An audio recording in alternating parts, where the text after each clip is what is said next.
Boom. Ooh. Are we live? Hold on, let me meet this thing. Ooh, there we go. Ooh, perfect timing. I'm like pretty pro at this, right, Shiv? Right, Shiv? Welcome to Pokey Tea Time. My name is Yizzy. And I'm Shivam, aka not Shivam. Shivam, where we bring y'all the most current news in the Pokemon community and give our spicy take on it. You know, sometimes we spill a little bit tea, but we keep it respectable, okay? We keep it clean for the audience, but we do want to share the truth and give y'all the spicy details. How you doing, Shiv? Wait, I totally forgot to get a Christmas mug. So, okay, guys, last week I said 80 likes. It surpassed 80 likes. Surpassed, like not even close. And here's my Christmas tea mug that I promised everyone.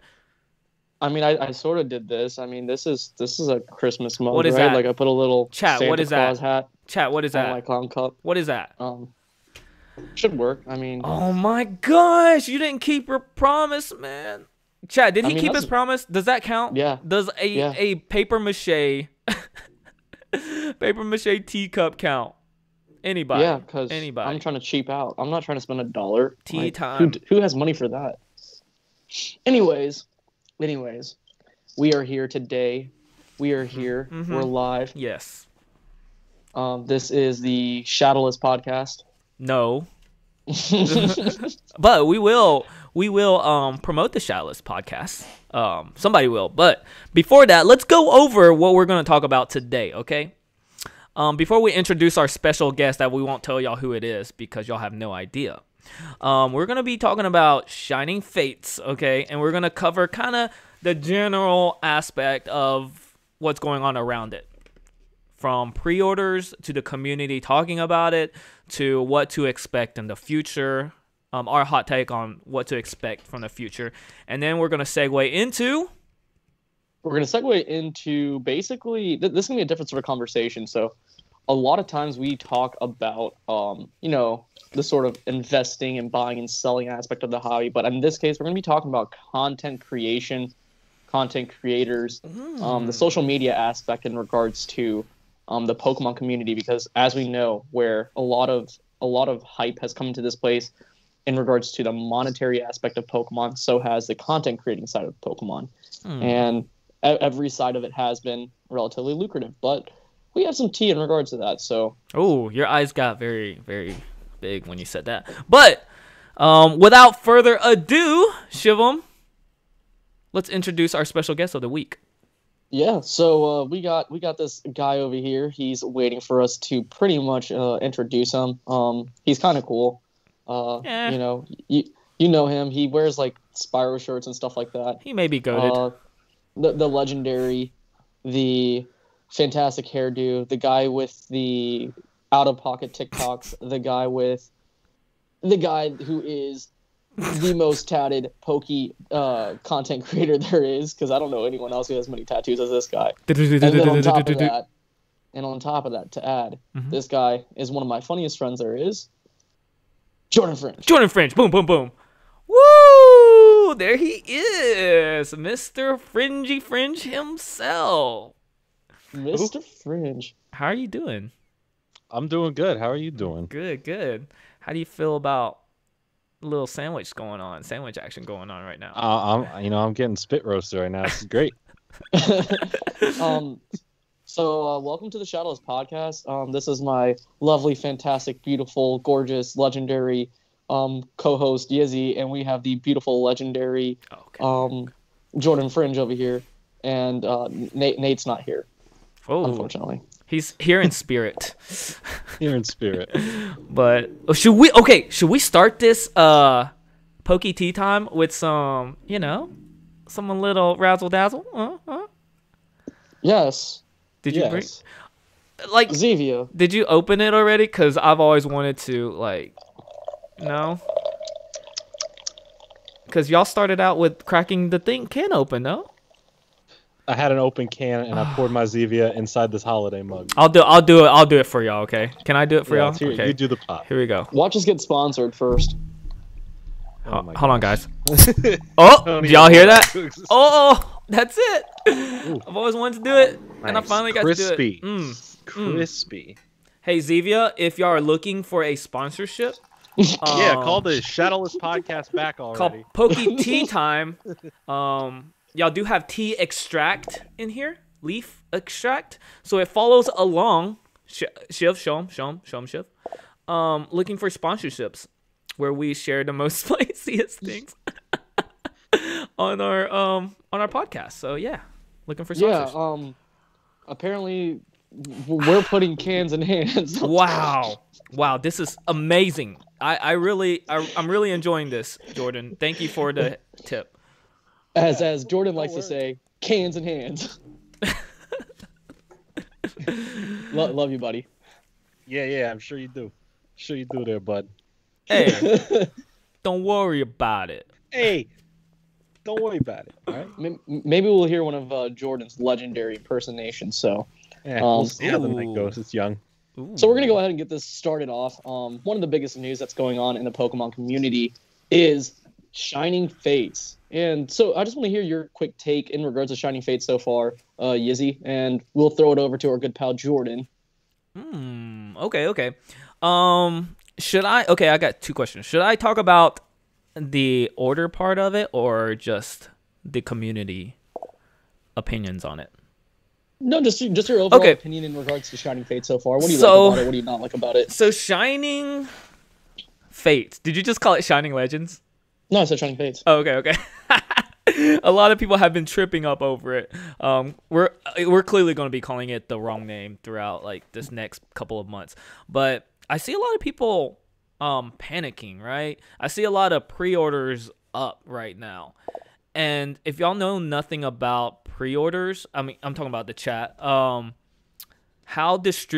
sellers and shops get it is they don't get allocated their boxes until a week or two before launch. And so before we get into the nitty gritty of it, I want to let everybody know to be careful with pre-ordering this product at this moment. Because, okay, so we're just going to dive into it. So how it usually works, right, is that they don't, like I said earlier, they don't get their allocations. They can request like 1,000 products, right, or 1,000 ETBs, for example. Until a week or two before, they will only get then they'll get their allocation numbers, which is actually how many products they'll get. So after the 1,000 products that they ordered, most people get like 10% of it or 5% of it. I've even known companies, we're not going to name names here, that's gotten 1% of their requested, and I mean allocated only 1% of what they request, right? So they've got 10, for example, 10 ETBs throughout the whole thing. So they're only able to fulfill orders to 10 people out of the 1,000 cases that were pre-ordered. Morally speaking, it doesn't sit well with me, right? Because they're holding on to money from people that they're reinvesting into their company. So they get 1,000 pre-orders. They get like $10,000. They're using that money to fulfill future orders without even guaranteeing the product. So that's where I sit in it. I know Jordan Fringe knows a lot about this as well. That's one thing that hasn't been sitting well with me. It actually happened to me, and most people can refund it to you immediately, but as collectors, you want the product. Like, I hate seeing people online and seeing they have the product, and I'm like, dang, it's a week later, and I still don't have my refund. I still don't have my product, and that's $500 or $600 that I pre-ordered, and this is me learning throughout the years, right? Pre-ordered, and I see them on the shelf, so I don't have this $600 in my pocket to pay for something I found at Walmart now, right? So that's one thing that doesn't sit well with me. I also want to, I feel like I'm hogging the thing. I mean, I have so much more to say about it. Oh, no, go on. No, y'all go ahead. Y'all go ahead. What do you got to say, Jordan? Because you definitely pre-order stuff all the time. I'm not used to doing all that. So, yeah, I know a little bit about how this whole Shining Fates is going to work. So distributors right now are, instead of usually how a distributor would work, you would place an order and then at launch they'd be like, all right, here's the allocations they're going to give you. distributors are getting pre-allotted allocations from Pokemon ahead of time for Shining Fates. So right now, instead of going to a distributor and getting their pre-orders like these stores, the stores are already guaranteed some, but they're going to literally get a docket between now and the release saying, here's what we're only allowed to give you, no more. And that's it. So that you can't even put like a bunch of pre-orders in and then hopefully get some good stuff, right? Like with Champion's Path, you could just do as many pre-orders as you want, and then they'll be like, okay, we're going to give you this much this time, and then the next print will give you this much, and that's how we'll split it up. This literally right now is across the board. Whatever you get is what you get. That's it. You're not even given the option to do standalone pre-orders of what you want from stuff. You can only deny a certain amount and take less. That's it. There's no asking for more. At least with the first print run, I'm sure it'll be a continuing thing throughout the year. Amazon went up pre-orders. Apparently, I was just talking with Nate, and apparently Amazon put up their pre-orders for Shining Fates today, and it sold out in seconds. And there's going to be a lot of people with disappointed cancellations from that, 100%.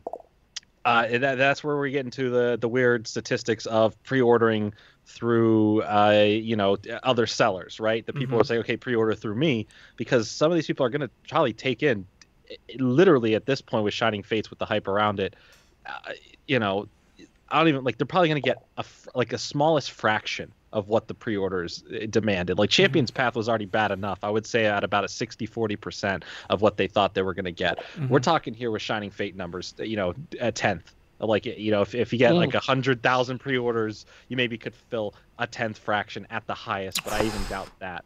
So, and Shining Fates is going to be one of those sets that reignites the same hype and popularity as Hidden Fates did. And that's where a lot of the community is right now, with a lot of uproar. I've had quite a few discussions with certain people about this, and my stance on this is yes, is there going to be a scalper market for this? Absolutely. You can't deny that. But my biggest thing, and I saw some people not really, why is Pokemon keep doing this and doing these hype sets? Because you keep buying the hype sets. It's because you want to chase these hype sets. Pokemon, at the end of the day, is always and forever is going to be a business. And whatever makes them the most money, they will continue to do. Pokemon is not first and foremost for the collectors and the hobbyists. It's how do we sell this stuff, and how do we sell it better next time? So they're saying, all right, here's another Chase Charizard card, which, say what you want about the Chase Charizard cards. At the end of the day, you still try and go chase to get them, even if you're tired of them. And that's the name of the business at this time. Yeah, and it sucks. I'm not saying it's a good thing, and that's not me defending it. I'm just looking at it from a realist standpoint. I think that's where some people in my statements got a little confused. I'm not defending Pokemon's actions on doing this stuff, but I just know how a business runs, and I know that Pokemon is a business first and foremost. So, at the end of the day, I'm still excited for the set. I'll take shiny Pokemon. And then people got up in arms saying this was the holiday set, and it's not the holiday set. The 20th anniversary set is the fall. That's a completely different set that I've been saying. That's why they're trying to get this shiny stuff out of the way now, because they want this next year to be the biggest year for Pokemon. Imagine having a Hidden Fates level set and an Evolutions level set at the end of the year, all in 1 year. It's going to be insane. The two biggest sets of all time for Pokemon coming out in the same year, sequels to those sets, is going to break records. So that's where we're kind of at with this right now. And I think people need to understand that it's an anniversary. This isn't an every year thing. Pokemon's always going to want to make money every year, but this isn't an every year situation. Right. I just want to touch on a couple of things that you just said. Quick, thank you for the super chat, Seth Matthews. Love the show, guys. Appreciate it. Thank you. All right, go ahead. One thing that I did want to mention is you touched on a few different things right there. We have a lot of people who are upset about Charizards, right, being in sets every single time. And it's the same people who, when they pull a Charizard out of their pack, that's the one card they're super excited about. And so in regards to I mean, they want to make their money back, but at the end of the day, I mean, it's people like that are sort of basically causing this to happen over and over again. Like, if they were to hype up, let's say all of a sudden, a collective group of people start hyping up Greninja all of a sudden, right? Like, all of a sudden, and Pokemon starts seeing that, then all of a sudden the narrative changes. Then Greninja is now the more valuable Pokemon card from a set. It's this constant, cycle where people just keep hyping up one Pokemon. And I personally have no problems with it because I'm a Charizard Chad fanboy. But when you have other people who are like, Venusaur fans or Greninja fans or Mimikyu fans, like those can be chases too, but like people don't want to see it like that. And so then the whole aspect of value is always set on one card, one or two cards, whether it's a Lugia or a Rayquaza, a specific shiny Pokemon, Charizard, whatever it is. It happens like that all the time, and that's just something that always upsets me. Like whenever I'm on social media and I see someone complaining about Charizard's being in this set, but then they go around, open up a pack, pull a Charizard, and they're posting pictures of it on Instagram. Like that makes no sense to me.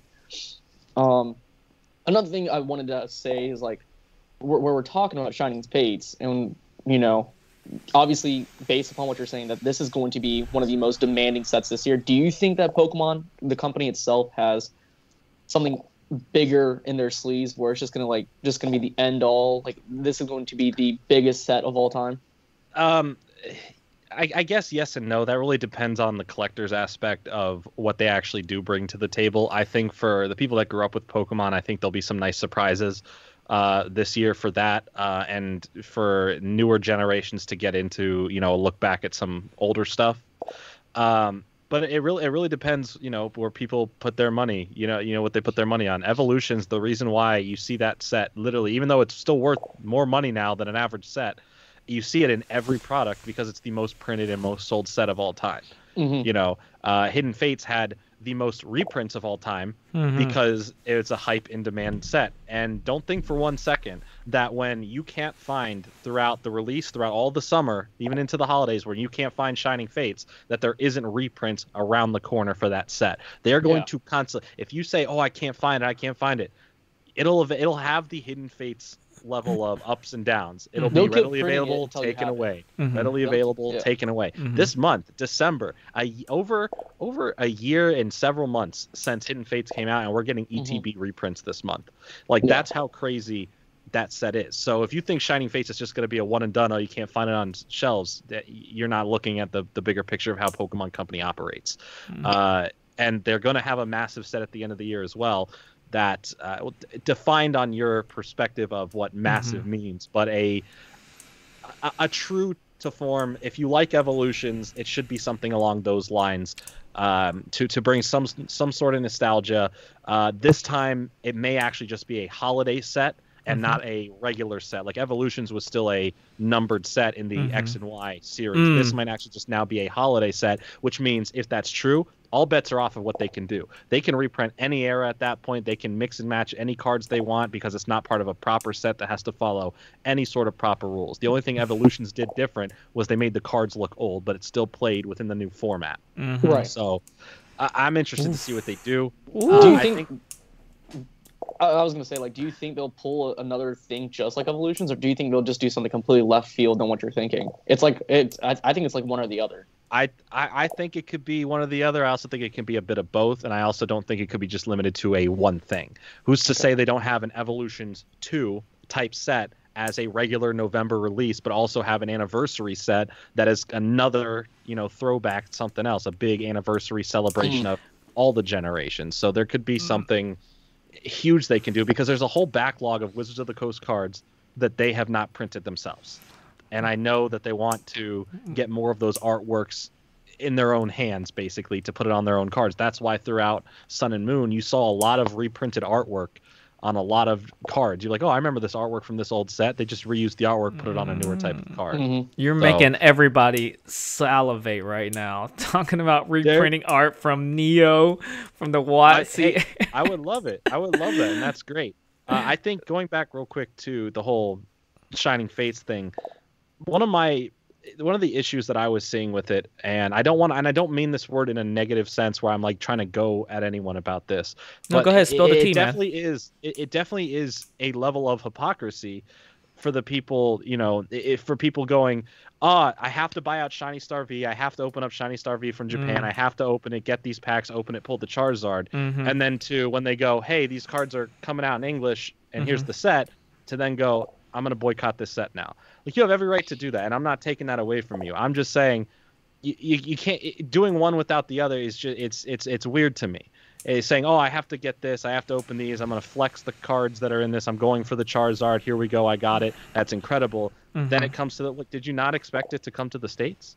Like, did you not expect it to be that? And for them to call, like, yeah, is the name kind of dumb? Sure, Shining Fates ain't the most creative name. I'll give it that. I'm not in love with the name, but here's the facts about that. Brand recognition. Hidden Fates, Shining Fates. Similar pack art with Charizard on the pack. They know exactly what they're doing. They're making the products to sell them because it's a business. And that's hopefully the last time I want to reiterate that. It's a business, and Pokemon knew exactly what they were doing, and that's why they're releasing it at the start of the year. And that's why Champion's Path was only really cool because there's 2 Charizards in it. And honestly, and here's my honest opinion, Champion's Path is one of the worst sets in Steam Siege. It's an awful set. It's full of reprints, and to be fair, Shiny Star will be full of reprints as well. Well, it is. Shiny Star and then Shining Fates, same thing, whatever. Right. It's full of reprints. I think that's awful. There's new tins they just announced for early next year that have the promo cards are reprints and they're not promos. I don't like all this reprinting they're doing, but I get it's a way where they don't have to go and do the whole reprint Ultra Prism, reprint Unbroken Bonds. They're just kind of reprinting and keeping cards fresh. Champion's Path is literally 95% crap with a little bit of gold in there, and that's about it. I want to ask you a question. So, like, with what's going on in the world with COVID and all that, and where a whole lot of tournaments aren't taking place, do you think Pokemon, the company, they're basically seeing this as an opportunity to still roll out sets, but also use reprints, so like they don't have to be too creative until this whole situation ends, and they can start rolling out new artworks and stuff like that for new aspects of the TCG?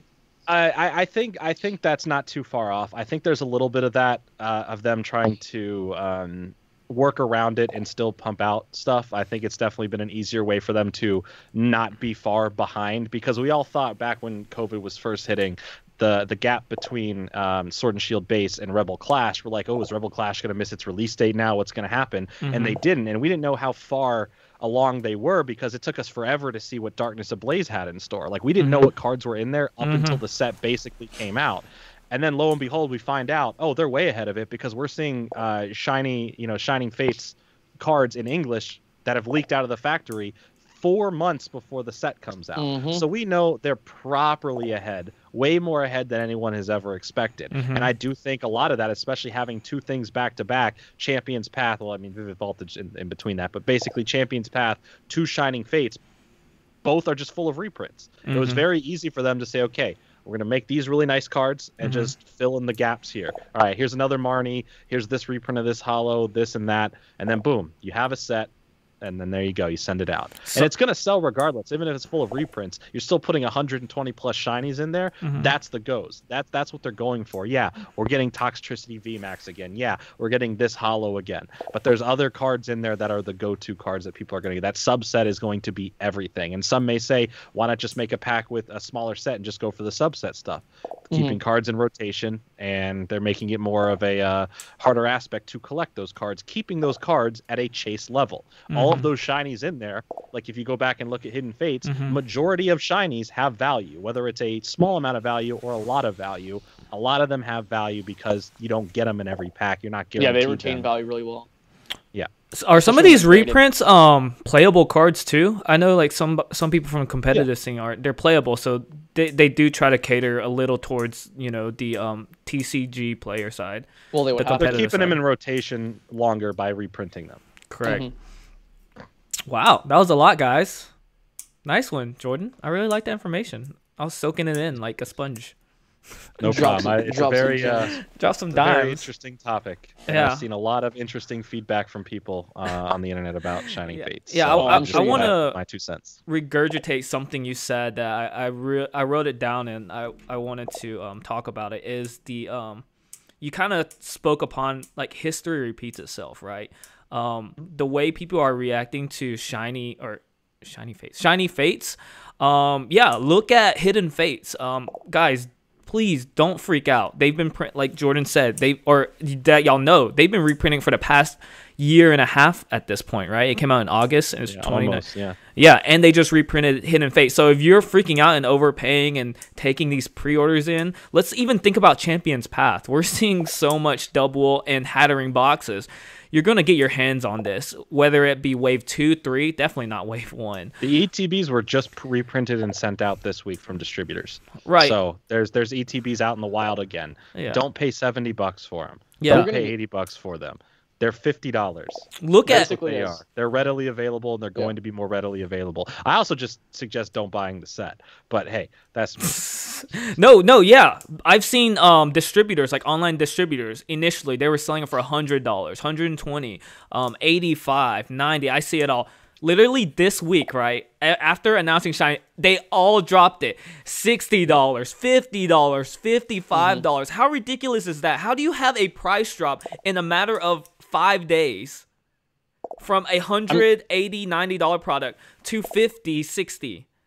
Yep. Does that, is it me, or does that like throw up red It's flags because to everyone? it's a false. So there's this whole thing about what's the real value of stuff like this. It's false market sharing, right? Basically, if I buy out everything and you can't buy it, then there's the supply and demand. So I dictate control the market. No, but and the second someone buys it, Mhm. the second you buy it from me at whatever price I say, okay, I have Champions Path ETB, it was 50, and there's already. Let me break down the distributor side of that. To literally get it from a distributor, one ETB cost about $32 to $34. There's already a $16 to $18 profit to that $50 market price that it should be set at.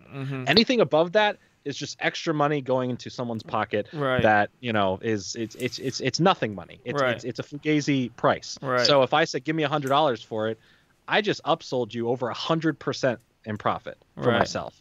I more A little than over 100%. doubled and tripled my Right. my money on that, and that's how it is, and it sucks, and we're gonna see that exact same thing. I'm not saying it's never gonna, it's always gonna happen. Right. I Yeah, don't we're like at that. that point I where don't it's like gonna that it happened with Vivid Voltage. I don't like that it happened to a regular set. I understand the hype sets, the holiday sets, sure, but it sucks that it sends the wave road all the way to Vivid Voltage, and people cannot find ETBs, and that sucks. But those will be still readily available once the direction turns. As soon as Shining Fates comes out, no one's looking at Vivid Voltage. No one's going Right. back and being, Right. oh, what's that? What's this? So there's a time and a place. I know you want to open stuff now. I know you want to look for things now, but we're living in a post Renaissance Pokemon world. The 25th anniversary is going to cement and guarantee the amount of hard. I don't know how to exactly word this. It's going to be very hard for you to find any product next year of anything. You thought it was hard right now during the holidays. Not just the hype sets, not the anniversary set at the end of the year, nothing. I'm talking every single set this year will give you problems because it will always be bought up. It'll always be sold at a higher price. And that's going to transcend just the cards next year. 25th anniversaries always present themselves with a lot of items, a lot of interesting things, video games, all this other stuff. Everything is going to be scalped in Pokemon next year, whether you like it or not. And it sucks. Pre-orders are going to be hard to get, and you can't trust places where you can pre-order because allocations. When I was hearing allocations were hitting Vivid Voltage as hard as they were, which is a regular set that should be stocked on store shelves from aisle to aisle. You should be like, there's 100 packs here. Which one do I want? You can't even find the check lane blisters. You can't even find one pack on shelves. You're lucky to find an Orbeetle pack, Orbeetle box to get 2 packs out of. And that's it's disappointing, but that's what it's going to be throughout next year. I do believe there will be a dip once the anniversary hype dies down. And Absolutely. Then it's just going to be the anniversary and Shiny Fate stuff that gets the hype still going. You just have to read the room on a lot of this stuff. Unless you live in Alabama. Yeah, I mean, I think the best thing you could possibly do in this space is, I would just say stay patient, because months after release, like, Pokemon is basically gonna, like, if you can't get a product now, you're basically, and you can't get a product next time, Pokemon's gonna continue to print out product until you have something in your hand, because you as a consumer is still demanding that specific product. Like, it's like so many people didn't get Hidden Fates for a long time, and like I remember hearing from a few people who do work with distributors who were suppliers, like when Hidden Fates was about to come out, they were like, oh, Hidden Fates is going to be a limited set. And that's what started it all. Everyone thought this was going to be a one print run. Everyone thought that this set was going to be one and done. And so everyone bought into it, and that's what's happening right now. They did it with Vivid Voltage. I remember one supplier on Instagram, I won't say his name, he said that Vivid Voltage is going to be a one-time thing. and people went. I'll nuts say his over it. name. I'm just kidding. No, don't. We're not gonna say names. And essentially, like with Vivid Voltage, like everyone thought this was gonna be a very limited print run set. Like the guy put up a story like this is so limited. I'm like, okay, I don't. Why would Pokemon as a business, as a company, only put out enough product just for one print, right? This is like Pokemon is at an all-time high where it's so demanding. Like I see so many content creators on TikTok that are doing ETB box breaks, like people who have never touched Pokemon in years. Like I saw the Vorse twins on TikTok. They have like 2.3 million followers on TikTok. They were opening a Champions Path ETB and doing raffle spots with it. I'm like, what the heck is this?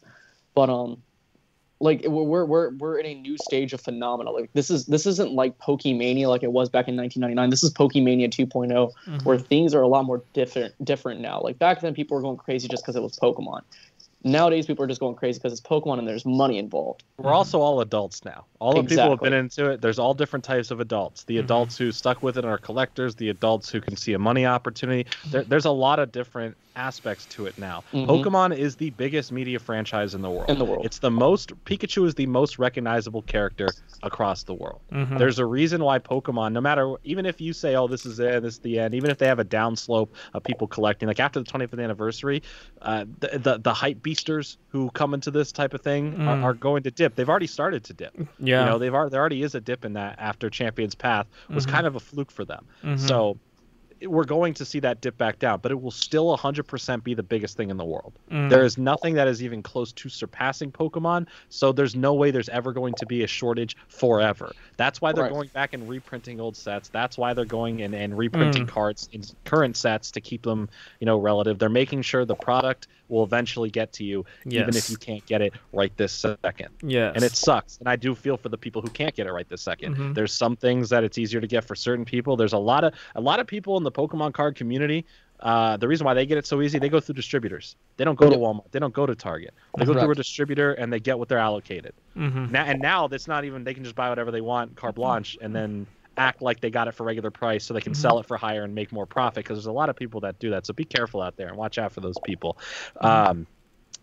It's now these distributors have to pre-allocate it. So it's going to be a lot pre-allocation. Jeez. Literally, there's the new terminology. Instead of saying sold out, like you can't even like purchase from the distributor, it just says pre-allocated. You talk to any distributor, you can call them up, you look into anything, all of them are pre-allocated.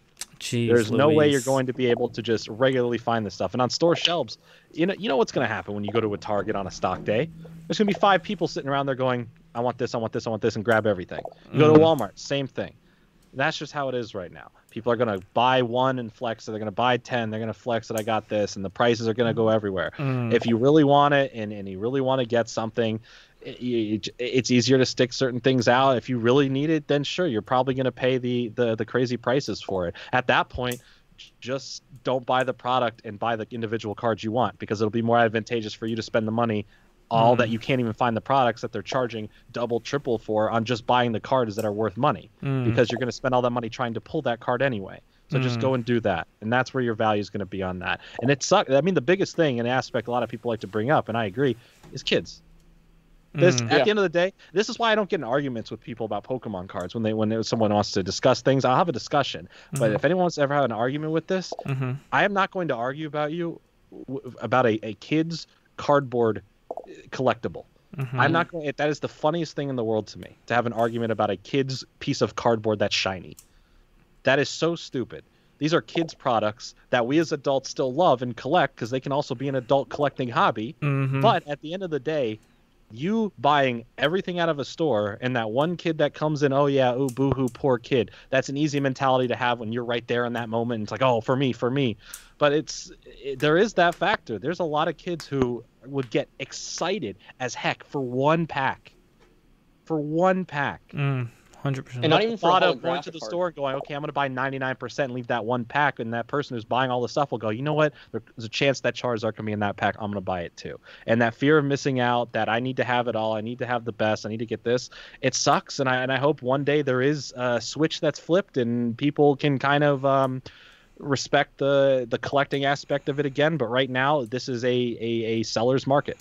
This is people that they know what they can get from it, and I'm not trying to call out sellers or anything. People get their own money. I'm not talking about the people that sell things for like $5-10 extra because of the gas and they went and found it. I have no problem with that. It's the people that are selling it for exorbitant prices and scalping everything. My biggest issue is the people who go through distributors and act like they don't go through distributors and saying I paid this much for it when they really don't. And I see that all the time, and that pisses me off. Whoa! When you're trying to sell a case of something off, like ETB's Champions Path, for example, for $1,000 when you paid for 334 and you're acting like you spent 500 on them, no, that's wrong and that's messed up.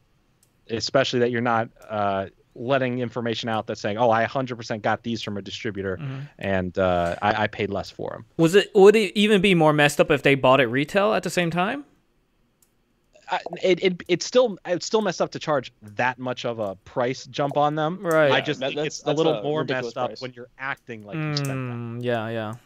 That's like me. That's like me getting a deal on a really good card. Okay, there's a $100 card. I got it for $50, and me telling you, oh, I spent $100. I need you to pay me more than $100. That's where I have the issue with it. So like I wanted to touch on this a little bit. So like I'm running out. We talked about a viral TikTok that went, a few weeks back in regards to the whole Jirachi GX boxes, and lo and behold, those guys were not able to sell any of their Jirachi GX boxes. I saw another TikTok earlier this week. I duetted it. Essentially, it's like this teacher, a 4th grade teacher. He went and bought one pack. Okay, he opened that pack. Didn't get anything too crazy, but as he was opening each pack, all the kids were going crazy over the commons and uncommons. There was a common Torchic in there, and the kids went ballistic for it. And that's what I'm talking about, right? Like, when it comes to kids, right? If you can leave product behind, that's what rejuvenates this hobby even more. That's what's going to get us to the 50th anniversary of Pokemon. Who cares about the 25th anniversary? So many people are so focused on the present right now. Not many people are focused on the macro aspect of Pokemon. And the thing is that like when you like it, I mean, I don't know if anyone would see that video or will eventually see that video, but like those kids were absolutely ecstatic, and that was like the most wholesome thing I've ever seen. And it was like this teacher, a 4th grade teacher, just taking out Pokemon. Like imagine like if his Walmart, was complete, and he ended up giving each and every individual cards out to the kids, like whoever got it or something. I don't know how he distributed 10, 11 cards between a classroom of kids, but anyways, like imagine if wherever retail place he went had no Pokemon product, then what? Then those kids were robbed of that potential joy. And that's what people don't understand. Like that's kind of upsetting that it's happening like this. I get a lot of people who DM me about like, hey, I appreciate you saying something about this because like me and my daughter, we do this together, and sometimes it's super frustrating. And then they're like, how do I go about doing this, and that? How do I go about being able to buy packs when they're not even available? Like it's like, when we were here last year and we were looking at Hidden Fates and those got scalped, right? We were like, okay, yeah, that's fine. And then when we got back to our normal expansion sets and no one was scalping that, we've gotten to a point where people, like Jordan said, that people are scalping expansion sets. Like every set from now on is pretty much going to be scalped. And so that's why I think like as creators, I think as people, we have to be a little bit more combative about that. And people are talking about like, oh, that's the only reason why Pokemon prices are going up. No, no dummy. Pokemon prices have been going up way before any of this trend hopping happened. Like this has happened before trend hopping. Even scalping has happened. Like prices have been going up continuously for this past year. Like people talk about a correction happening. Like let's talk about base at 9 Charizard cards. Even it's at $1,800, that's still $1,700 more than what we paid for back in the fall of 2019. I paid $275 for mine. You paid $200 for yours. That's exponentially a lot higher than what it was. People need to understand that. Like, and if you have big boy money, when I talk about big boy money, I mean by $200, $300, and you're trying to spend that sort of money, don't even step foot into retail. Don't even bother going there. Go on eBay or go to something, buy yourself a vintage card. And if you're trying to resell, get it, grade it, send it to PSA via Express, get it back within a month, sell it. You could almost find deals on PSA cards and resell it. I know a YouTuber. It's a buyer's market right now. It's a buyer's market. We're experiencing we experience a correction where the market is now growing sideways. You can buy cards at a really good price right now compared to what you were during the Logan Paul hype aspect. And be able to buy it and then still be able to get a good price. Yeah. That's why I wanted to bring up and I think a lot of people misconstrued the whole Logan Paul effect of this, right? When Logan Paul came into this, he made it very specific what he was doing, what he was going for. I want cards that aren't on the regular shelves market. I want the old school cards that are the first editions, graded, all this stuff. And the fact that people are complaining about something that they weren't even going to buy themselves. He's not the person dictating the current state of cards market. Yeah, he may have influenced certain prices at the time for the sets he was selling, but he made it very clear, yes, you are paying a premium because of this event and what you're going to get off of it. All the videos surrounding that made tons of views. All the channels exploded at the time because of that, who participated in that. And the people who bought into that were the people who were all rich and had that money, who live in this world, who live in the hype beast world of YouTube and do these trends and hop like that. But the stuff that he was affecting, the markets that he was affecting, was stuff that people weren't even buying into, who were complaining about it. And that's why I found it very, I don't want to say too much. I just found it very weird that was what we complained about. Now, if he came in and said, hey, I just bought Vivid Voltage, and I'm going to take this Vivid Voltage booster box into a box break, and every pack in here is worth $1,000, that's where I would have had a problem. But he didn't do that. He took stuff that you couldn't buy regularly, that's not on store shelves, that a kid's not going to get disappointed by, that you weren't even going to be able to think about purchasing. Because as the regular everyman, I'm not going to spend $2,000 on a card pack, you know. But the friends who bought from him are going to spend $11,000 because $11,000 is a drop in the bucket, and it's a event, and it's this and that. And then he said, "Hey, I got what I wanted out of my collection." He's still interested in Pokemon. People took his other comments out of pocket, where he said, "Oh, I'm done." No, he's done collecting what he wanted to collect, but he's still in every podcast ever since then he's done. He has still talked about Pokemon. He's still brought it up. He's still looking at stuff, but he got his collection. He got his graded stuff that he wanted, and he's not affecting anything in the market. Anything else is a ripple effect of other people trying to jump in and do similar things. Why do you think there's a box break going for exorbitant prices every other week right now? Because there are events. We're about to have like this huge Twitch box break happen here soon in a couple of days, right? In regards, or is it tomorrow, December 7th, in regards to like Pokemon, like 7 of the biggest Twitch streamers. Is it a break or they're just opening for fun? They're breaking it. Yeah, the packs are sold. Yeah, the packs are sold. Okay. It's $235,000 worth of boxes, which is absolutely bonkers. But and then sold at how much? If we don't know yet, we won't know. I thought the packs were sold out already. They probably are. I mean, we're just not aware of what they've been selling for because I haven't looked into it. But I just know for a fact that it's this week, and you know, we have no idea what's going to happen with the Pokemon market with that. Like, there's so many boxes that are being broken every single day now. But like Jordan said, people keep blaming Logan for like the crash of Pokemon, and that's not the case. I mean, the dude still has Pokemon cards. If it was a true crash, he would have sold everything. Like, we haven't seen his true collection. Michael, aka the PokeJew, he's already said that. He gave us the inside deets. Yeah, he also told us stuff after our call that we're not really supposed to talk about. Yeah, sorry guys. Just don't freak out. That's the thing. But we just to sort of segue off of that, we wanted to talk more about who you are, what you've been doing. Oh, we forgot that part. We should have did that first. Dude, y'all low key, y'all are like literally freaking me out talking about like all this. I'm over here like, guys, chill out. Don't be scared. And you're like, this is gonna be the biggest 2021 ever. Like, everything's gonna be gone. These scalpers are crazy. And I'm over here like, where's my tea? See, I'm not here to fearmonger with that. I'm here to more to just be a realist about it, because I think a lot of people are kind of having skewed expectations in either direction of not preparing enough or over preparing. You just have to be aware. You have to look at the market. If that's the type of collector you are, then you're going to be aware of this stuff, and you should look into it. The average person who collects, people who are not in the community, the kids, they don't know this stuff, and they're the ones who are going to be disappointed and affected the most by this stuff. So that's just making sure everyone's prepared and knows what's to come. No, that's good. I'm glad you touched on that. Yeah, so look at the numbers, look at history. Jordan said it better than I could have said it. Like, that's exactly, he's on point. That's what you should expect. But definitely be patient through these times. A pandemic within a Pokemon pandemic. But yeah, let's talk about Jordan a little bit, man. I mean, I'm pretty sure everybody knows who he is, but tell us a little bit about yourself, Mr. Jordan. Well, I just wanted to say. Or you want to ask certain questions? No. I just wanted to bring up Jordan, how he became my friend. Oh, okay. It was at the beginning of the. It was at the beginning of the year. This is a true love story, bro story. Yeah. Nah, it was at the beginning of the year. I saw Jordan post a few things, and he talked about marbles on the podcast. I was like, bro, this guy's talking about marbles. And at that time, I was like, that's he was one of the very few people that I could relate with, because it's like there's not many people in the Pokemon community at that time that really was collecting things outside of Pokemon cards. Like, when I open up my Instagram feed, all I see is really cards. Whoa, Like, there's not a whole lot of people out there that are collecting things outside of Pokemon. And is that image gone from Jordan? Is that a train? Did you mean to do that? There's no way you meant to do that.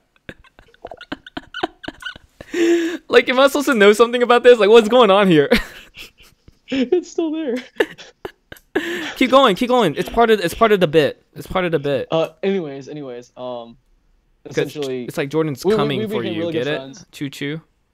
We became really good friends, and Jordan is not only a content creator, he is a Twitch streamer. He is a over-the-top TikToker. Oh yeah. And he is one of the co-hosts of the Shadowless podcast, along with the good old Nathaniel Real Breaking, that guy. Yeah, that guy. Mm. But yeah, I'm gonna go ahead and hand it Who's off that guy? to you. Jordan, how long have you been in this space? How long have you been making content? Stuff like that. Is the train still over my face? It's still there. This is how we're gonna reveal. We should have did that to reveal you. Like our special guest. Boom, train gone. Boom, train. But it's still there. So I guess we're interviewing a train now. Who put the train there? Is it? What is happening? Is it you, Yizzy? It wasn't me. I don't think so. Was it you, Jordan? How would I put a train over my own It's gone. face? It's gone. No idea. How would I put a train over my own face? Why do you have a train? I thought you did This that, man's Jordan. trolling. No, it wasn't. How would I do? It wasn't. I thought it was that? you. I thought it was you. What was I answering? You talking Oh about? my gosh! Um, What the heck? I got hyper fixated on a train. Oh my gosh! It was me. I see it now. Essentially, how long have you been in this space? And how long have you been creating content? Forever. Yeah, I mean, I've been in the Pokemon. I haven't stopped collecting since it first came out. Pokemon has literally been a part of my entire life. As far as YouTube and Pokemon, about 2016, I started doing some content on it. Took a break for a bit, and then heavily came back throughout 2019 and parts of earlier this year, doing stuff with it in the content realm. More so I kind of private collect. Like I'll post on Instagram and I'll talk about it, and I have the Shadowless podcast. But I private collect. I take enjoyment in finding cool and unique items in the Pokemon space and collecting them and bringing them to the forefront of people's attention that they may have never seen or heard about or haven't seen since they were kids. And that's what I like going for, not like the average product. And I still go for the average product too. Hey, I'm on Pokemon Center's website every day looking for new stuff. Exactly. I'm buying all the new card products as well. I'm still very much ingrained in that. But yeah, no, I've just been collecting and been a part of the space for a while, and just grateful for the people I know, people I've met, the awesome people in the community. I just like talking about Pokemon. It's one of my hobbies and passions that literally has never left my interest. It's something that I've always cared about, and I've never been like, it's time to get rid of Pokemon. Stop worrying about it. Right. It's too ingrained in who I am. I see. Ooh, so you want to give us a heads up on what did Jordan Fringe buy at Pokemon Center this week? No, I'm just kidding. This is the Shadowless podcast. They really didn't. They put like one item out this week since I recorded the podcast last, and that's all they put out. Farfetch's leak plush. I saw that. And I did buy that, by the way, of course. But of course, I still have to wait, 2 weeks to get it because Pokemon Center is pretty behind on shipping stuff out.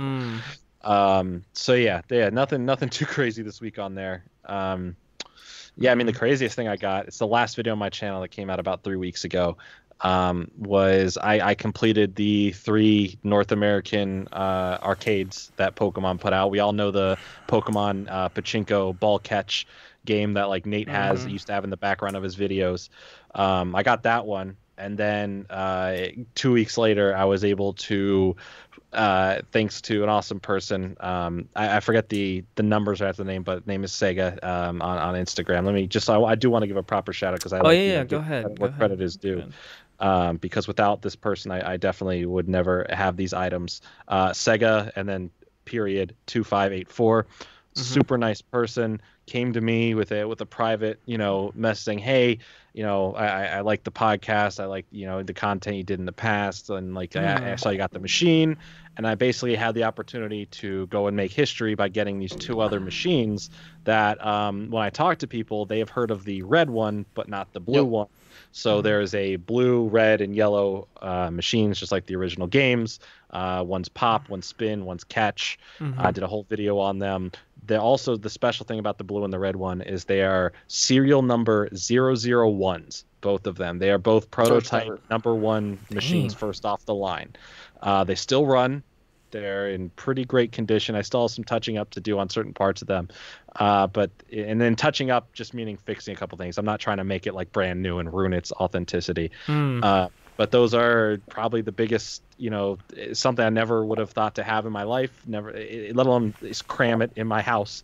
But, very, very happy with it. And it was a cool journey to get them and how I got them. And that was some crazy. I got my top 4 out of 5 grails this year alone. Some are lumped together, like all these 3 machines are lumped together as one of them, not separate grails. I got the Snap Station this year. I got the collector's chest, that big collector's chest that has all the little 151 and then plus Togepi figures, but in mint condition, sealed, no color fading at all. One of the other things was also the battle figure sets from back in the day. There has been no images of these online until I was able to get these 2, because Shiv and myself and he was even going through a circuit of people trying to figure out these products exist, because I still had figures from them and cards from them, but not the set themselves. I have a picture on my Instagram, my last post. I was able to get 2 of the 4 that are out there, and now because of that, there are images online again of these items. And it was a crazy find to bring those into the forefront. And that's what I like doing. I want to find the stuff that you go, I kind of remember this, but I have no proof. And I'd like to, hey, I proved something as this, or this person helped me prove that was that. And, thanks to Shiv, and he's helped me find many collectibles and items like that. That's why I appreciate the community. There's a lot of people that come together and help out. Just like I said with Sega, like I would never be able to find those arcade machines. They were half the country away. I would have never known they existed. No one would have known about this blue machine. Nate told me, he said, yeah, I've seen the red machine once. Yeah, I saw the red one. But like, that's about it. There was no like real proof, So it was cool. It's just one of those things where like myself and Jordan, we were having conversations before, like I was in the loop in regards to the whole journey aspect, and like, hey man, I found this. I was like, dude, I remember. I was like, I know about the red one because one of our friends, Vintage Pokemon Hunter, mentioned the red one. I was like, okay, that's how I know about the red one.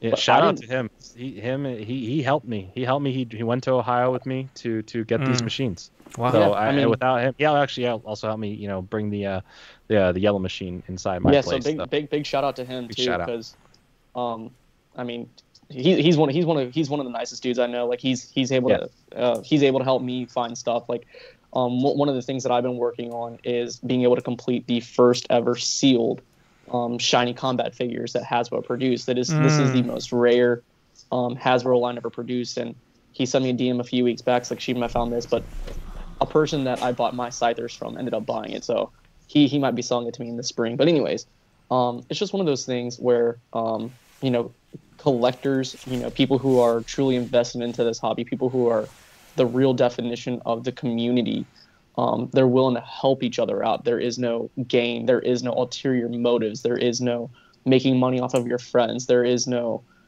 clout aspect of it, right? This is it. Like the Pokemon community is something where we are here to help each other out, right? Yes, you can make money, but you shouldn't make money at the expense of someone else's joy. Yeah. You know, and you shouldn't be able to ruin a hobby just because you're trying to, you know, get the most followers on a platform or get some sort of big shout out or anything of the sort. So I just wanted to touch on that a little bit. But I also wanted to ask Jordan a question. I forgot what it was. I was going to say... I lost my train of thought, but... No, I lost my train of thought. You can go ahead. Someone going to bring back the train for the train of thought? No train pick? Ooh, that's good. Okay, thinking on the fly. Let me see if I can bring it back. Yeah, it was totally me. I didn't mean to, because, like, I think... You need some new training there with Skype, don't you? Yeah. No, because it was so perfectly centered on your frame that I'm like, Jordan's trolling. He has to be. But then I look on... touch nothing. And then I look on my screen, and then I see a train on your face, and then I could click X out of it. I'm like, oh, that was me. I still don't even know how I did it. I have no idea.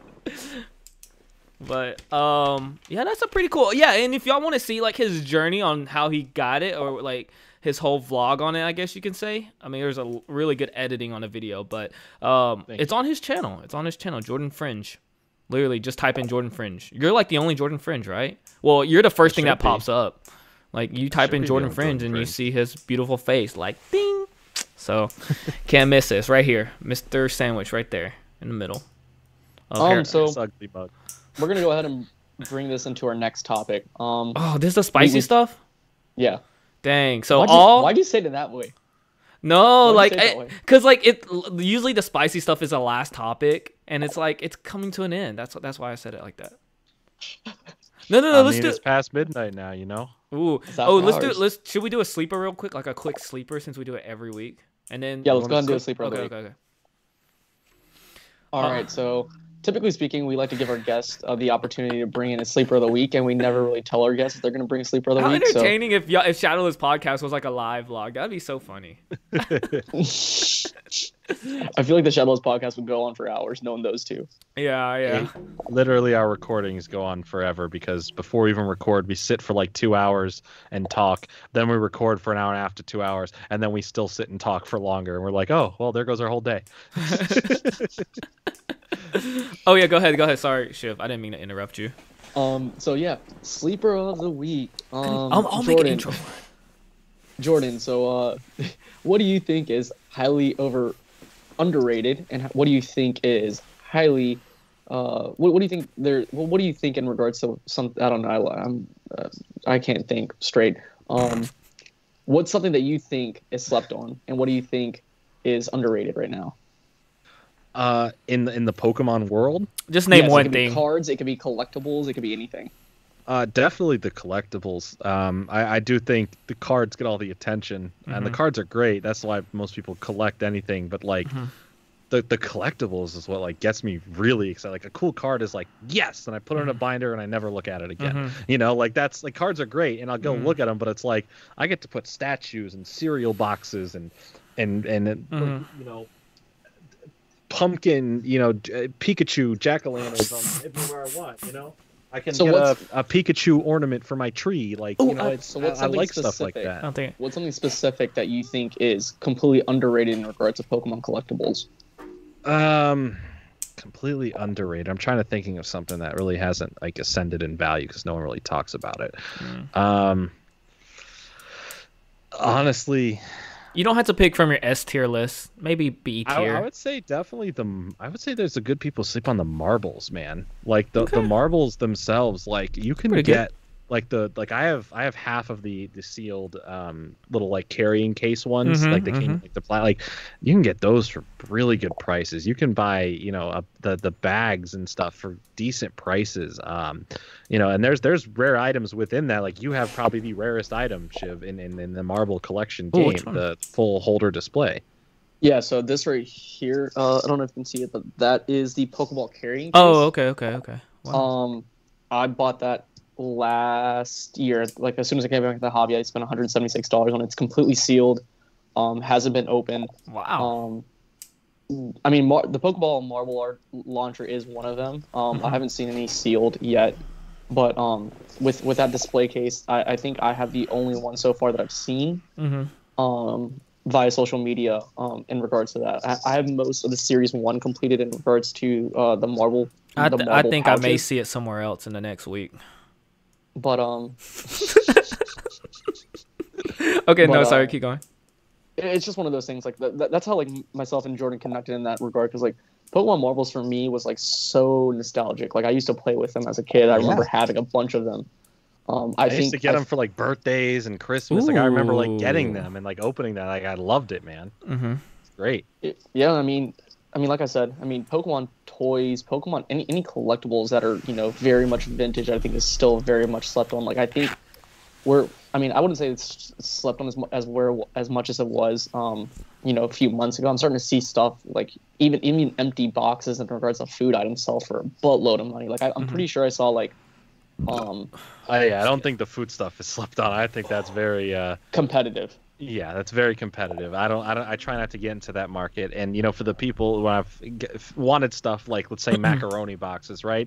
Other collectors, like for example, Vintage, he was able to basically replace it with sealed ones, and he came to me because you had mentioned to him that I wanted them, and he sold me at a cheaper price than he even paid for them, because he knew I wanted them and he didn't really have a spot for them, and he got what he wanted, and I was very thankful for that, and that's I love stuff like that, how they collect. But like trying to go for like, what was that the Wonder Ball display that sold for like a crazy price? Wow. It was literally the cost of a PS5. It sold for an empty display case. Oh my gosh. Yeah, for empty display case. Didn't have any of the Wonder Balls in it. Just an empty display box for where the where the Wonder Balls would have sat. Oh my gosh. Sold for that much. So it is highly competitive. Just wait till whatever the day that Popsicle box ever gets online, and the vast majority of the collectors who are after it, like Real Breaking Nate or whatever, that pops online. That is going to be the most competitive and ridiculous. Just the box itself? Product. Just the box. Just the box itself. I mean, the Popsicles definitely didn't survive, I'm sure.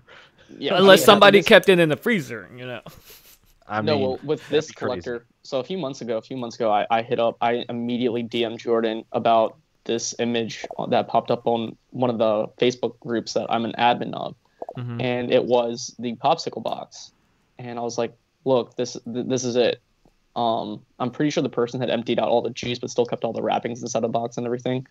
Wow. But essentially, I was like, "Look, what's your price? Like, let's get this done." She said, "I don't plan on selling it right now." I'm like, "God." But what is her price, though? You know what I'm saying? There is no price. Like that's the beauty of Pokemon, right? When people talk about crashing, right? I don't believe that any sort of crash is going to happen with Pokemon. There are so many diehard collectors in regards to Pokemon. They're not willing to let go of their prized possessions. They're not willing to let it go. The Holy Grails, yeah. Like any sort of Holy Grails that you can find in Pokemon, you could throw any sort of substantial number at them, and they will not even accept it. And that's also the beauty of it. Like we can think of, okay, Holy Grails, a Snap Station, a this, a that, but everyone has their own personal Holy Grails. Like, while I may have on my top 5 had stuff that people known as Holy Grails, I still have items that I don't display out there that I'm just looking for whenever I come across them. That would not be people's Holy Grails. Some are newer products than older products, but they're, to me, the ones I want the most. It doesn't matter if they're the cheapest or most expensive item. To me, they're priceless after I have them, because I'm not looking to sell them. I want them, and that they're my Holy Grails, whether it's worth $5 or $1,000. I think that's something people need to think about when they come into this market too. They're always like, "Oh, what should I invest in? What will make me the most money?" Collect what you like. Like I would say, almost 90% of my collection is something that I bought because I liked. So I think that's really good that you collect stuff that you really like, Fringe. Especially even if it's rare, not rare, something people look out for. You're not just like first edition PSA 10 Charizard, even though you might like that. But yeah, I mean, Man, would I want one? Would I want one? Absolutely. But is that my number one item I'm trying to go for? No, not right now. At least that's not on my horizon. Right. That's not where I'm investing in. That's not what I'm going for. But I respect it, and I do want it eventually. Like there's things I want, of course, they're just not on my my grail lists. And I think another thing is a lot of people try to be known because of their collections. I don't care what someone thinks about my collection. I collect what I like looking at every day, and the stuff that I have. I don't want to be known by the end of the day because, oh, yeah, I know Jordan because he has that. I'd rather you know me because I did something cool or you're friends with me or something like that. I don't want you to be known for what I collect. You know, I've kind of gotten over that phase maybe when I was younger when Pokemon or other collectibles, but I just want to collect what I like. I don't care if you think it's silly, stupid, cool, or uncool. I just collect because of myself. You can collect because you want to invest. You can collect because you like stuff. Collect however you want. Whoever says any opinions on that, they're useless. They don't matter because they're not you at the end of the day. They don't control, they don't dictate how you live your life, how you collect, and they should not. If someone likes something or doesn't like something of yours, does not dictate how you should feel about what you do and collect. All right, so now we're gonna end it on that note. So let's get to the actual spicy stuff here. That was a heck of a sleeper of the week. golly. We're going to get right into it. We're going to talk about content creators, the space of content creating, and what your opinion is on it right now. Like, what has changed from when you first started back in 2016 to now? What are you seeing that's popping up more often now? What do you like? What do you not like in regards to this space right now?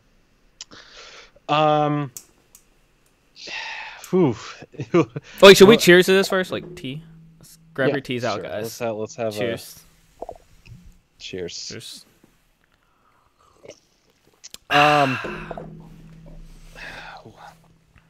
don't know where I should take this question because when it comes to Pokemon, when it comes to the company, when it comes to all this stuff, I don't really have any issues. I love all the stuff that they're doing. I'm interested in all the different facets. They're still a business. It's not like if there's something I don't like, I'll speak up about it. But there's nothing like right this second I can speak out about that I'm just like, oh, I can't believe this. I don't like this. The stuff that I think the thing that really hurts a lot of this community, this aspect of it, and that's changed since the 20th anniversary to the 25th anniversary is the community. There's good and bad aspects to it. I think there is literally, and there, I want to be clear about this. There is 95% amazing people that are here to share their love of Pokemon, to speak with you, to collect, to share their journey, to just have a good time and be themselves. And I love that, whether it's making content, whether that's Instagram posts, whether it's just commenting, whether it's just talking on Twitter or in DMs on Instagram, whatever it may be. I love that. Even to TikTok now, so many new faces because of TikTok. And it's great. I love that. That's the aspect of the community I love. There's a whole other side of the community, a small fraction. I'll give it a small because I think the vast majority is fantastic. But there is a small little side of it that are just, they're not there for friends. They're not there to interact with you.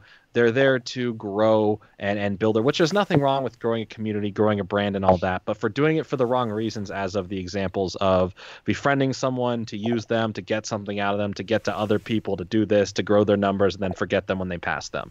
There's a lot of people that are like that. And it's disappointing because that's happened to me with certain people that at the beginning of the year, best of friends, cared about them, no problem, do anything for them, talk with them every day. They surpass you. They like, oh, I don't need you anymore. They become different people to you. And then you just don't have that communication, and you just hear other stories of other people going through the same things. And it's not the vast majority of the community. The vast majority is fantastic, and there's so many amazing people out there.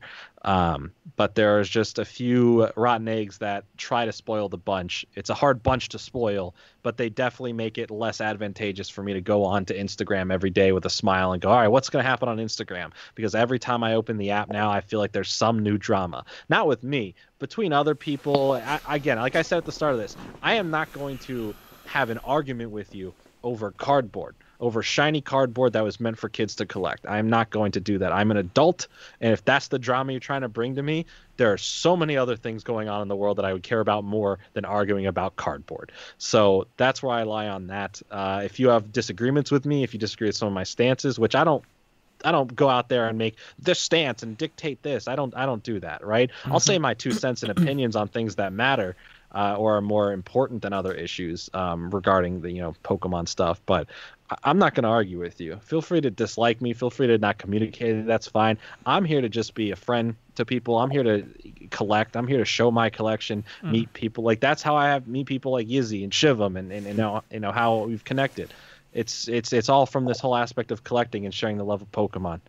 That's what I love about it. But also within this, I just say be careful. There's always snakes in the grass, and you'll be able to point them out because they'll probably do something to you. I'm sure you can look to people who don't talk to you anymore and have gone off and done other things or have used up what they need from you and have moved on, and it's sad. The other aspect of those people are the snakes in the grass that'll just still hang out with you and act like they're not snakes in the grass, but at any moment they'll try to get a one up on you, but still be like, no, to your face, like, oh, I love you, you're fantastic, behind your back, go and try to cause other things to happen. And there are people like that, and I truly do feel sorry for people getting affected by that, but I really feel sorry for the people doing that, for the people that sit there all day and have to think of ways to get a leg up on someone else and still be friends to their face, because you must be having serious problems in your real life to worry about that and have that be your main goal every day.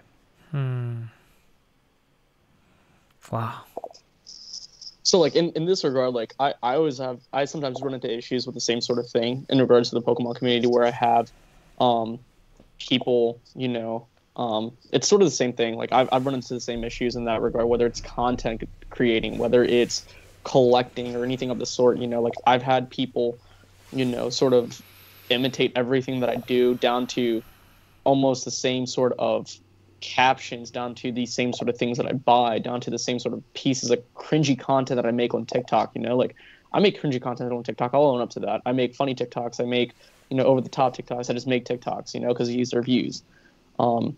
And I get it. Pokemon is a very competitive space in regards to content creating. It's really, really easy to make something the same way someone else is, so the same way someone else can. But like when you make something completely original and you spend time on it, and then someone blatantly copies and acts like it's theirs, or they did the same thing, then it just makes it really, really frustrating when it happens over and over and over again. Like the first time, it's like a coincidence sort of thing. It's like I can understand coincidences, but like when it comes down to blatantly copying someone, and then just basically saying something about it, saying that the best thing you could possibly do is be original.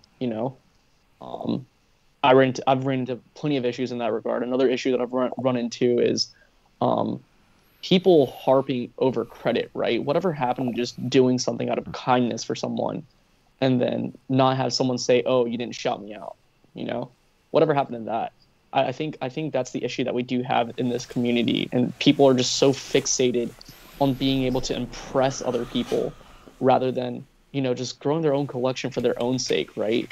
Like you don't have to go across the country to pick up an object or an item to basically, to end up tagging every single person that they can possibly have just to be able to get a specific piece of recognition, right? Like I just don't believe in that. I believe in collecting for yourself. Like who cares what everyone else says? Like when I first came into the space, I started collecting the most obscure things, whether it was toys, candy. I was collecting toys. A lot of people, no one was collecting Pokemon toys at that time. There was very, very few people collecting specific toys. Like I know Jordan was one of the very few people that were collecting Pokemon toys. There was very, very little bit of people that were collecting Pokemon toys. And when you see people who are just straight up copying you, or basically snaking you in the sense of, or snubbing you, whether it's buying, when you tell someone that I'm going to buy something and they go behind your back and they buy the same listing off of you, then it's like, at that point, it's like, okay, at that point, it's just straight up disrespectful. I can move on, but like, I don't know. It's just very, very disrespectful in that regard. Like, have you had any issues in regards to the content creating, Yizzy, where you're experiencing people who, are just blatantly ripping you off, or things that you don't normally see, or things that you just don't really like? I don't have people ripping. Let's be honest. No one can be another Yizzy. Come on. Second of all, I don't have personal experience, but I can share like a story. That's actually common, like between content creators, and they talk about like, I think this person's taking my same content and applying it to their content, or like that's the exact name I was. Like I've seen friendships ruin over it. Of course, I'm not gonna say any names, but I've seen people leave certain groups saying like, dude, that's what I was gonna do. You know, I was gonna do sleeper of the week. Why the heck Poke Tea Time did sleeper of the week? Like, and call people out even though it's not on purpose sometimes, and sometimes it just happens. I mean, this space, let's be honest, all content creators are ripping off Leonhardt. You know, like we all, like even myself, we're all, you know, the new content creators now are replicas of Leonhardt. But what makes you different than someone else is putting your twist on it, okay? And so, nice heart. So like, there's a lot of things going on, so they need to see like the bigger picture. Like Jordan was saying, like we're all doing this as a hobby. Like there's no reason to I don't know what I'm saying. People just get so fixated on numbers. Yeah, fixated on numbers. Like I think where people get this misconstrued, where it's like, oh, you can collect whatever you want. Who cares what gets this and it does that? Here's the separation of that, right? For the example, everyone's like a Leonhardt or an Unlisted Leaf or a Super Duper Danny or Real Breaking Nate. The people who are Laughing Pikachu, like the very early on people who are doing this. Mm-hmm. Anyone can open cards. Just because they do it doesn't mean that you can. But the fact is finding your own voice within that space. You can open cards too. Just be yourself. Don't try to be Leonhardt. Don't try to be Ando. Yeah. Don't try to be Nate. Be Yeah. yourself. Your personality, your own, you know, mannerisms and how you pronounce things and joke around and however you make your videos, your editing, whatever you feel makes it special. That's what you have to do. And the same thing goes with collecting. I don't care if someone buys the same piece as me or anything like that. You can collect whatever you want. There's no market saying, okay, just because this person got it means you can't do this and you can't do that. And you can't buy this. Yeah. But if you are retaliation trying to take the spotlight of someone else's attention, like, hey, I'm really proud because I was able to do this. And then someone said, yeah, but I'm more proud because I did it this way and got this now. And you're trying to use that item as a one-up prop to take attention away from someone else's hard work. That's where there's issues in the collecting community and the YouTube community. And that's where issues happen. Just be yourself, collect what you want. No one holds the rights to opening Pokemon cards or collecting pieces. It's just how you go about it at the end. I don't even open packs. Can we say I literally just shot a 3-pointer and it was about to flop and Jordan came up and slam dunked my missed 3-pointer? I had to get the rebound. You know? He did, yeah. Like clearly I was going for the J, you know. And yeah, thanks, he Jordan. totally got that touchdown. Sports. There we go. That's why we have people on, you know. That's why I surround myself with amazing people. Yeah, I mean, I think like when we talk about content creating, like we know how difficult it is. We know how difficult it is to grow. We know how difficult it is to. I give a high five to Izzy. Thanks. Jordan just left us hanging. But anyways, I I was okay. So what happened? I'm in the middle. I forgot. I have to hold on. I have to. Oh, you don't. Oh, there we go. A little lower. One. Other way. Shift. Other hand. Your left hand. Yeah. Scoot back a little. Your hand. Go back a little. 1, 2, 3. Go. Okay, that was so lame, guys. All right, there we go. We'll move on. I'm sorry. They'll call me Jordan Cringe for nothing. Oh.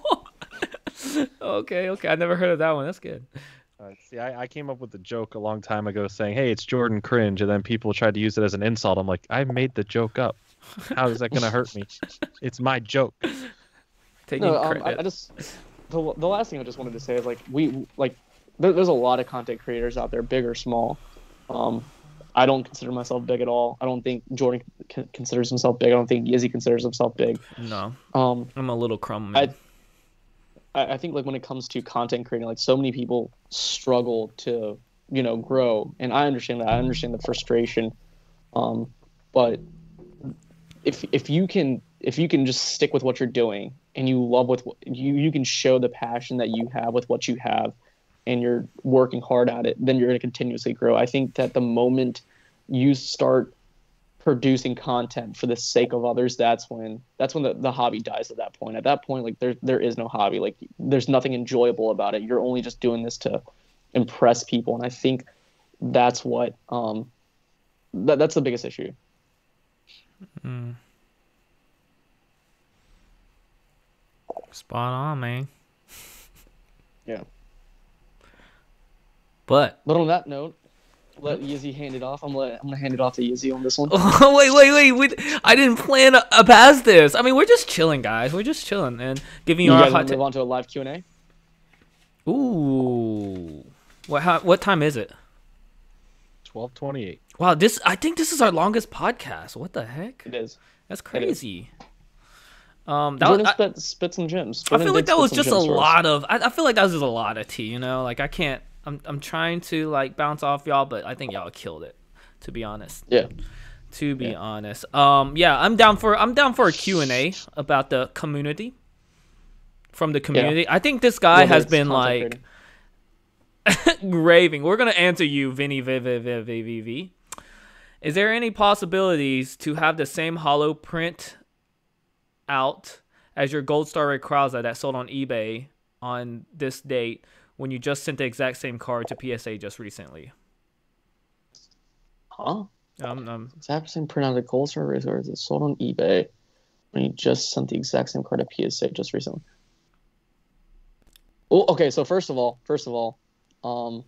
you need to check whether or not your mail has got to the destination at PSA. If you're having any issues in regards to that, you need to call PSA and see if your package is there. And that's pretty much it. You need to go from there, and that's it. If it's there, it's there. If it's not, then you need to make sure something. You need to do something about that. But you need to call PSA. Okay. What are your other favorite collectibles? Well, as he says, he sees Spyro. There was a point in time where I kind of took a detour from Pokemon and really became a Spyro tuber when they were remaking the original classic games that I grew up with. And I was lucky enough to really be a part of the advertising campaign for that game. I got to go to E3 and do stuff with Activision. And it was a blast. And I love Spyro, so I have a lot of Spyro collectibles. I have a lot of film collectibles a lot of people don't get to see. I collect a lot of other things. Pokemon is just one of the biggest. Spyro is definitely another big one. Obviously, less stuff to collect for Spyro because it's not as big as Pokemon, but still that. Probably, I would say even bigger than. I'd say bigger than Pokemon is probably my movie stuff. I'm a big movie fan, and that's where I'm going with my career anyway right now, and that's what I truly care about. Obviously, Pokemon is right there up with movies as well as terms of passions, but Pokemon's not my career. Don't let any of what Jordan said fool you. This dude collects literally everything. His Funko collection's insane. He has We don't talk about stuff. the Funko collection. I'm disappointed in my Funko habits. He has Yu-Gi-Oh collectibles. He has Digimon collectibles. He has Naruto collectibles. The man's has it all. Your Zarude plush? What's a Zarude plush? The plush of the Zarude. I got that one from was that 3 weeks ago? It went up on the Pokemon Center. Oh, okay. Yeah. $300? I finally got it in after 2.5 weeks. It wasn't $300. I mean, I paid, it was like 40, I think, when it came out. It was like $40. Oh. They received the package on 11/17. It's at stage 8 a couple of days ago. I have the tracking number, and it's estimated Tuesday, but will be tomorrow. Well, I guess you're gonna have to wait till you get the card until you can actually make a comparison to see what the difference is between your Gold Star Rayquaza is and the other Gold Star Rayquaza. Granted, I wish I did have that card. But anyways, I don't have any other collectibles. I have other hobbies, if that counts. I play a little football, soccer, frisbee. What else to do? I'm getting a dog soon. If y'all really care about that, I'm getting a little puppy. His name is Zuko, which is the name of my favorite cartoon because it's not an anime. It's from Avatar. Yep, his favorite one. I have the unpopular opinion of actually liking the Legend of Korra. A lot of people hate Legend of Korra, and I don't know why. I don't mind Legend of Korra. I like Legend of Korra. No problems with it. But I'm talking about like here is Avatar, Last Airbender. Legend of Korra is like right there. I mean, it's definitely hard to live up to Avatar's hype, but I mean, Legend of Korra was fun. I have no problems with it. Character builder was just insane on Avatar, but I think they did a good like a rendition of like the next Avatar and like building off of it. I think they did really solid on it, and I love the steampunk aspect of it too. And Korra got more seasons. Got one more season. So Boom. three versus 4. So Yeah, take that, guys. I'm not here to clarify that one's better than the other. I'm just saying one got one more season. Whoa! You supposed to have my back, man. I have your back. I did say it was bad. I do think Avatar is better than Legend of Korra, but I don't think Legend of Korra is bad. Okay. Do you think Make it's that good? very clear. Make that very clear. Do I think it's good? Yeah, I think it's good. I See- enjoyed it. I own them all. Yeah. Me too. Unpopular Me too. opinion. Unpopular opinion: Digimon the anime is better than Pokemon the anime. See, that's where I'm gonna have to be like, nah, you're out of pocket for that one. Like, listen, I will say, Digimon's anime, fantastic. The Mhm. original series Mhm. is so good at storytelling, and it was so much Yes. fun. Mm-hmm. But there's something about Pokemon that always wins me every time. And that's probably me just being a little bit biased. But Yeah, I still 'cause- love Digimon. Because you said something. I don't even know what the something is. The newer ones is good. Did you see their like? What was it? It was like a 6-7 part series, and it was a different. Those animation. were the movies. Those mini movies were kind of There's a new show. The new show has come out right now. And it's in Japanese right now. Yeah. They're like on episode 26 or 27, Mhm. and I haven't watched them yet. But my friend who's big into them, it loves them. They've been really good and faithful continuations to the original show. So Yeah, I I still gotta watch that. Yeah, I saw a clip of it, but this one was like a couple years ago. Is that the one where? Am I thinking of the same one?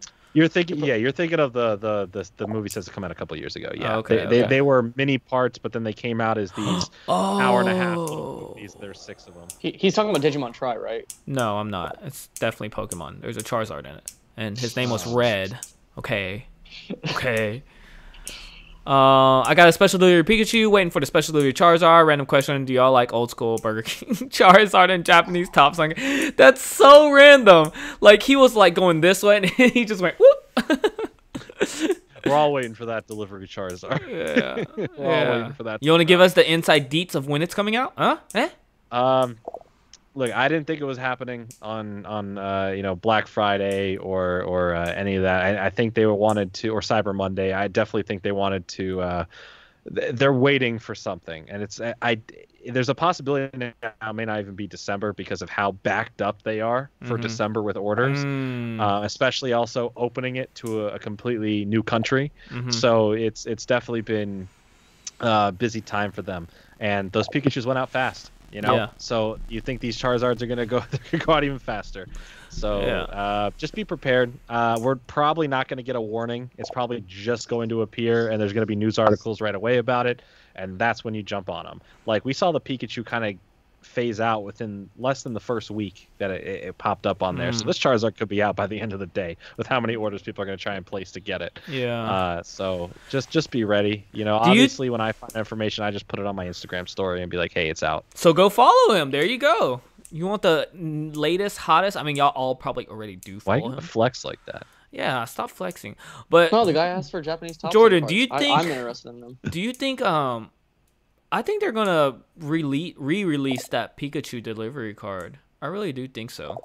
Like the signs. I definitely don't think they're out of stock of them. I definitely think they're holding back some for sure. Yeah. But I don't know when and how, and they may eventually reprint them, or they just they'll be like, hey, we'll do a new promo next year. We'll do new holiday promos next year. Special Yeah. delivery Pikachu and new art. Same thing Yeah. for Charizard as well, because those are our 2 mascots for the for Pokemon Center's That's right. website for North America. And they can just make it them doing something different, right? And if it becomes I would like a love year, that Lucky Stadium card to be remade. That'd be awesome. they remade the Same Charizard promo, right? The Japanese one. You know what I'm talking about? What was it called? Where he's like in a stadium and he's like going backwards. Oh, you're talking about the They reprint that the because Grand Prix. The yeah, Grand Prix. because they reprinted it because a bunch of Japanese scalpers, I guess you can say, had like hundreds of them, like pre-ordered hundreds of them. So they reprinted it and screwed all those people over. But Yeah. yeah. I was going to talk about it. Oh, that was you. Shoot, I'm on flex. Wait, what? Oh, they were talking about me flexing, but I wasn't trying to flex. I was going to talk about the Japanese top zone cards. Talk about them. Yeah, talk about them, man. Yeah. I'll just talk about it quickly, because we're kind of getting over time. But essentially, people think that this is from 1995. These are highly speculative right now. Some people think it's. I mean, Jeremy Padauer thinks it's 1995, but there's some articles going around saying that these are actually 1997. But the only reason why they believe, the only reason why when you get them PSA graded they say 95 is because of the fact that there's no year date on the card anywhere, so they automatically date it to when the Pokemon Company first came out. Well, started, which was 1995. How much does that cost? It just depends. I mean, Zapdos cost me about 120. This cost me about 180, and Venusaur over here cost me about 180. But these are all good deals. These are steals for me. Wow, the flex. You want to see my flex? Yeah. Yeah. Let's see your flex. Ready? Close your eyes. Close your eyes. All right, you ready for this? Let me go grab it real quick. Whoa, I see your eyes. Close your eyes. Well, I'll go grab it. Ready? Yep. Yes. All right, now look. Yeah, buddy. This right here. How did I know? This is Mount, right? And this is Everest. Oh my God. Mount Everest, baby. Whoa, Jamal, don't pull out the 9. Oh, wait, look at the time.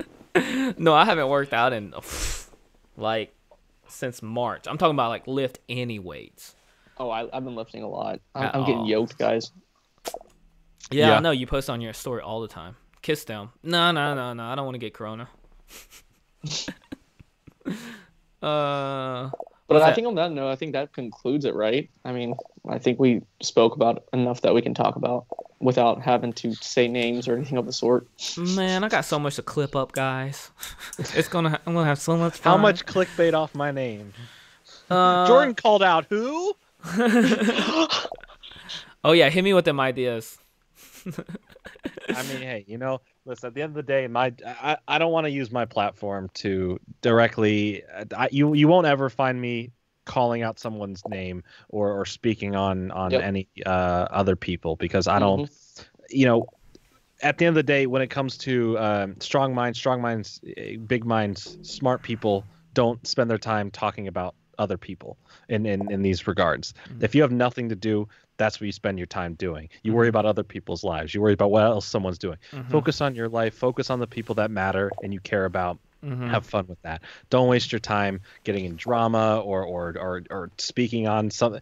It's not worth it at the end of the day. You're only going to create a negative space for yourself, and it's not worth it. I've taken a step back from all social medias the last 3 weeks. I've barely been on the internet, and let me tell you, it is fantastic when you don't have to worry and see about it all day. And I highly recommend. You probably hear that all the time. You're like, nah, whatever. Everyone says that. No, it's true. It's very true. So on that note, Yizzy Pokemon's YouTube will be taking a 3-week hiatus. Just kidding. On that note, I will be starting drama with everyone because I already do it already. Not Shivam and Yizzy falls out. No more Poke Tea time. I'm just kidding. Nah. The tea is overflowing. Yeah. No, it won't. But in that note, guys, thank you for watching. Thank you for joining all. I mean, we had like 70 up to 90, almost 100. It was a pleasure, guys. Please, if you're new, smash that like, maybe subscribe if you enjoyed it, If not, other than that, anything else, Shivam? I'd say go ahead, Jordan, plug your TikToks, plug your social medias. I mean, I don't really have anything to plug. If you want to follow me on Instagram, JordanFridge94, that's where I'll be most active regarding Pokemon stuff. Other than that, I just want to say thank you guys for having me on. You guys are great. Follow great the show. Shadowless podcast. Oh, listen to the Shadowless podcast. Absolutely. To the Shadowless podcast. We have big plans for that going Zevia, throughout next year. Sponsor them. Yeah, Zevia, you hit me back up. That'd be cool. For real. Just quit leaving me on red or just, giving me the PR speech. How it be. If they message me, I'll link you. I'll be like, no. If you get the sponsorship, all power to you. No. But I appreciate you guys having me on. This was a lot of fun. I have been listening every week, so I appreciate the to be on here. Awesome stuff. Yeah. Yizzy still isn't posting on TikTok, so everyone go on his DMs and make sure you tell him to go on TikTok. And then if he doesn't make 3 TikToks this week, then I want people to start leaving downvotes on his content. What? Okay? 3. That means starting on the next live. At the next live, you're the worst. If he doesn't have 3 TikToks up, then we need 50 downvotes. We got 50 upvotes right now. I want to see 50 downvotes. Next week? Next week. Next week. Whoa, Jordan, you're on that train? Yeah, man. Yeah, I'll jump on it. What? I'll peer pressure you a little No, bit. I heard Get on you. TikTok. You were what? Get on TikTok. Are you on? Yeah, you're on TikTok. Yeah, I'm on I TikTok. can't. I was- Yeah, his most notoriety, his most popular TikTok is of him doing an acronym and going like this. That and is then- that is my most underrated video I've ever made. and that is then that he's- is my masterpiece of comedy. And then he's talking about a medical condition that he has. So make sure you go watch it. Okay, fine. I'll do one. I'll do one more. Great. But other than that, 3? Oh, Three dadgummit. TikToks. 3 You have TikToks. 7 days to make 3 TikToks. That's you get 4 easy. days off. That's easy. Yeah, All right. I made 9 yesterday. Yeah, 9. I have nothing to say because this has been all. Okay, as soon as you get a legit teacup, I'll make TikTok. Ooh, This is a teacup. that's not what. No, that's not a teacup. Jordan Fringe, back me up. Come on. I mean, see, I'm Come- kind of on both camps. Yeah, that's not a teacup, but also if you're talking about tea, it's a clown cup. That makes sense. But see if you can combine the worlds and find a teacup with a clown on it. I'll take it. But how we like to end the podcast, if you don't know, is He knows. He knows. It's you gotta do the Sips up. Oh yeah. See, no, it's Sips up. because like when you Sip. grab a teacup, you know, it's like yeah. Okay. So we sip. up, Sip. Deuces. Deuces. This is Salute out. salute out. Oh wait, I gotta click finish.